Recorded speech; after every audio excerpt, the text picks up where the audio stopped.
বন্ধুরা, অবশেষে কি সেই মুহূর্ত চলে এসেছে যার জন্য দুনিয়ার টাকার গোলাম নাটকের দর্শকরা প্রথম পর্ব থেকে অপেক্ষা করে আছেন? গোলাম কি আবার শেহজাদ চৌধুরী হয়ে ফিরে আসবেন? 11 নম্বর পর্বে কি ঘটতে যাচ্ছে এমন কিছু যা পুরো গল্পকেই অন্যদিকে ঘুরিয়ে দিবে? নাকি শেহজাদ চৌধুরী মেয়েকে অপহরণ করার পিছনে রিফাতের কোনো হাত আছে? আজকের এই ভিডিওতে আমরা 10 নম্বর পর্বের গুরুত্বপূর্ণ ঘটনাগুলো সংক্ষেপে দেখব এবং এরপর জানবো 11 নম্বর পর্বে কি কি ঘটতে চলেছে।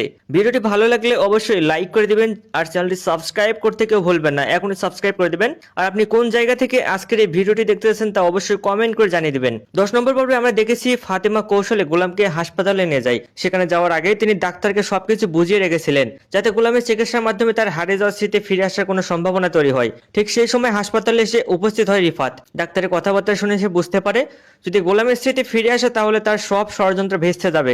তাই সে সিদ্ধান্ত নেয় যে কোনো মূল্যে গোলামকে মানসিক ও শারীরিকভাবে নির্যাতন করে আগের মতোই দুর্বল করে রাখবে।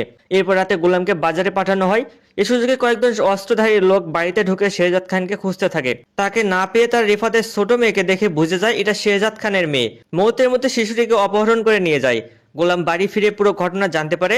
অন্যদিকে কার্মা গ্রুপের পার্টনার আগেই পুলিশকে বিষয়টি জানিয়ে রেখেছিলেন। কিছুক্ষণ পর গোলামের ফোনে একটা অচেনা নম্বর থেকে কল আসে এবং একটা লোকেশন পাঠানো হয় যেখানে গেলে মেয়েটিকে জীবিত ফেরত পাওয়া যাবে বলে জানানো হয়। সবাই মিলে সেখানে যাওয়ার পথে পুলিশের সঙ্গে দেখা হয় আর পুলিশ গোলামের হাতে একটা পিস্তল তুলে দেয় এবং বলে এই মিশন শেষ করতে হবে তাকেই। এখানে শেষ হয় 10 নম্বর পর্ব। এবার আসি 11 নম্বর পর্বের সম্ভাব্য প্রেডিকশনে। আমার ধারণা লোকেশনটিতে পৌঁছানোর পর গোলামের সঙ্গে অপহরণকারীদের ভয়ঙ্কর সংঘর্ষ শুরু হবে। প্রথমে সে হয়তো নিজের সাহসের বুদ্ধি দিয়ে সবাইকে অবাক করে দিবে, কিন্তু শেষ মুহূর্তে একজন অপরাধী পিছন থেকে গুলি চালাবে আর সেই গুলিটি গোলামের মাথায় লাগতে পারে। আমার মনে হচ্ছে এই ঘটনাটি প্রায় নিশ্চিতভাবে দেখানো হবে, কারণ গল্পকে বড় মোড় দেওয়ার জন্য এমন একটা ঘটনা অনেকদিন ধরেই তৈরি করা হচ্ছে। গুলিবিদ্ধ অবস্থায় গোলামকে দ্রুত হাসপাতালে নিয়ে যাওয়া হবে।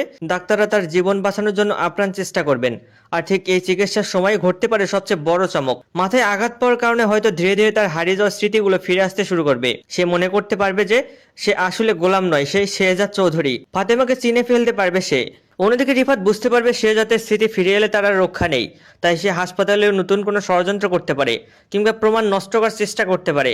একই সঙ্গে অপহরণকারীদের পিছনে আসল মাস্টার মাইন্ডকে সে রহস্যর কিছুটা পর্দা উঠতে পারে।